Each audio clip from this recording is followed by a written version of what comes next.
देखिए, पहली बात तो ये है, जहाँ तक महेंद्र सिंह धोनी की बात है या राइडू की बात है, दोनों बहुत ग्रेट प्लेयर्स हैं। महेंद्र सिंह धोनी बहुत बड़ा प्लेयर है, बहुत ग्रेट कीपर है, great captain, great thought process, और मैं इस चीज़ का उसका फ़ैन भी हूँ।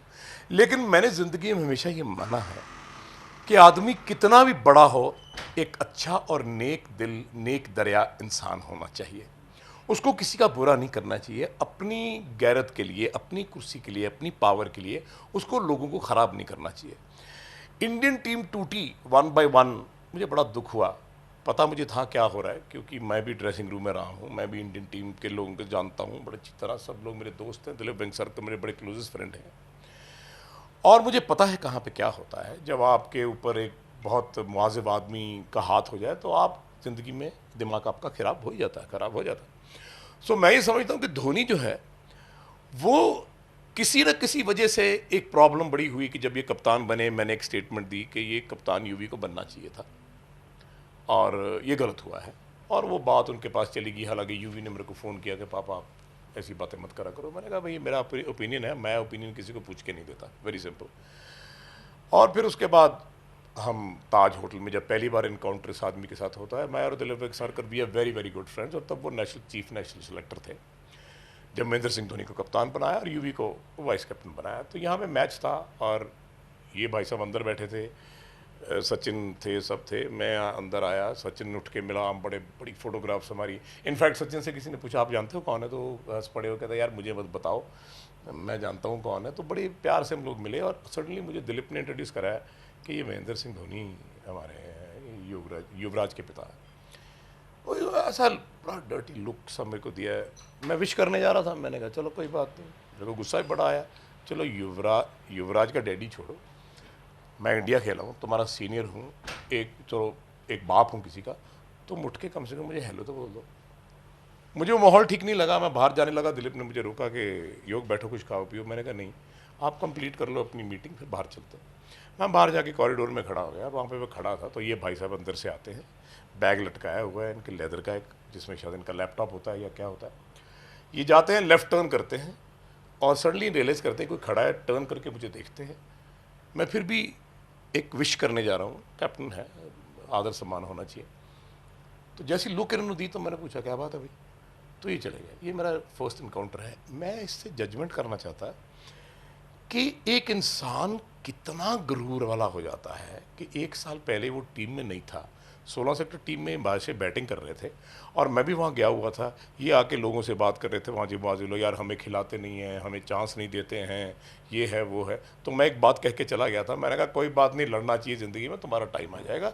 और ये उस साल इंडिया खेल भी गया और उसके बाद कैप्टन भी बन गया आपके सामने। सो आई थिंक ये चीज़ें जो बड़ी बहुत काउंट करती हैं, इंसान कैसा है। मैंने जो टिप्पणी करी है वो इसलिए करी क्योंकि ये बीज इनके बीजे हुए हैं। गौतम गंभीर से आप बात कर लीजिए, उन्होंने इंटरव्यू दी और कहा मेरी तरफ से तो कुछ नहीं है, उनकी तरफ से कुछ हो तो मुझे पता नहीं है। अब वीवीएस लक्ष्मण कहते हैं मैंने फ़ोन किया, मेरा फ़ोन नहीं उठाया, और सडनली पता लगा कि ये तो अमिताभ बच्चन का भी फ़ोन नहीं उठाते मिस्टर धोनी। अब ये बात कितनी गौर करने वाली है कि आपको, मेरे को या किसी को अमिताभ बच्चन का फ़ोन आए, द ग्रेटेस्ट मेगा स्टार, कोई भी इतना बड़ा इंसान, तो क्या मैं तो फ़ोन उठा के खड़ा हो जाऊँ कुर्सी से? हाँ सर, बनता है ना, आदर सम्मान तो पीठ के पीछे होना चाहिए। तो अगर ये अमिताभ बच्चन का फ़ोन नहीं उठाते, वीवीएस लक्ष्मण का फ़ोन नहीं उठाते, तो फिर ये जो इंसिडेंट्स मैंने आपको बताए हैं, इससे पता चलता है कि वो कैसे इंसान है। सो आई थिंक बड़ा इंपॉर्टेंट है। देखो, करनी अपनी अपनी भुगतनी पड़ती है। कल को टीम से ये भी निकाले जाएंगे, ये भी ड्रॉप हो जाएंगे। हिंदुस्तान में लोग बड़ी जल्दी भूल जाते हैं, ठीक है। फिर उसके बाद अब एक ऑर्डिनरी लाइफ आप जीते हो, अब उसमें जो आपने पीछे बीजा है ना, वो फिर आपको काटना पड़ता। और मैंने बहुत प्लेयरों को देखा है, बहुत लोगों को देखा है कि अब वो कितना पछताते हैं जो उन्होंने आज से 20 साल 30 साल पहले मेरे साथ किया था या लोगों के साथ किया था। राइडू की बात मैं बड़ा दुख हुआ है, क्योंकि मुझे पता है एक प्लेयर के साथ क्या होता है। यहाँ हमारे विनीत खोसला वगैरह, गुई वगैरह प्लेयर थे, आज कस्टम्स में काम कर रहे हैं। तो पीसीए वाले इसलिए नहीं खिलाते थे, महेंद्र सिंह इसलिए नहीं खिलाता था, बाईजी इसलिए नहीं खिलाते थे कि योगराज सिंह के पास तुम क्यों खेलते। मैं डीएवी कॉलेज में कोचिंग करता था, तो ये एसडी कॉलेज की बात करते थे, वहाँ आ जाओ, वीआरबी सिंह, ये वो सब। तो कुछ लोग खत्म हो गए जो इंडिया खेलने वाले थे, बड़े ग्रेट प्लेयर थे, और वो आज प्लेयर जो हैं विनीत खोसला वगैरह, मैं देखता हूँ दारू पीते हैं, बात करते हैं, रोते हैं, कभी मिल जाते हैं, काश सर हम मैंने कहा मैं एक बार पाँव पकड़ लूँ पीसीए वाले को जाके, तो उन्होंने कहा नहीं सर, गैरेज से जिएंगे, गैरेज से जिएंगे। सो राइडू को मैं इसलिए बाहर लाना चाहता हूँ, किसी ने उसके बारे में बात ही नहीं करी, किसी ने कहा ही नहीं कि उसको भाई नहीं तुम ऐसा नहीं कर सकते, किसी प्लेयर ने कुछ नहीं कहा। मैं कहता हूं क्योंकि मुझे सारे प्लेयर यूवी जैसे लगते हैं, मुझे सारे मेरे अपने बच्चे हैं, मैं नहीं चाहता कि राइडू कल पछताए कि मैंने बहुत जल्दबाजी फैसला ले लिया। अगर तुम्हें नहीं खिला रहे, तुम्हें नहीं सिलेक्ट करे, तुम दोबारा आओ, सीजन खेलो, दोबारा रन करो और इतने रन करो कि तुम्हें टीम में डाले और फिर देखो मजा। मजा तो आदमी की छाती पे चढ़ के नाचने का है ना, जंगल में मोर नाचा किसने देखा। तो मेरा ये उसको उभारने का था कि तुम फिक्र मत करो, सारी जिंदगी धोनी नहीं रहने वाला, सारी जिंदगी धोनी जैसे लोग नहीं रहने वाले, ठीक है, अच्छे लोग भी आएंगे। कितने बढ़िया बढ़िया लोग आए। युवराज सिंह बीमार हुआ, 5 करोड़ रुपया बोर्ड ने खर्चा, मैं तो उनका धन्यवाद करता हूं। कितने मुवाजिब अच्छे लोग थे जिन्होंने युवराज का ख्याल रखा, युवराज का नहीं सारे प्लेयरों का ख्याल रखा। तो कभी कभी ऐसे लोग भी आ जाते हैं और जब वैसे लोग आए तो आपको बोलना चाहिए।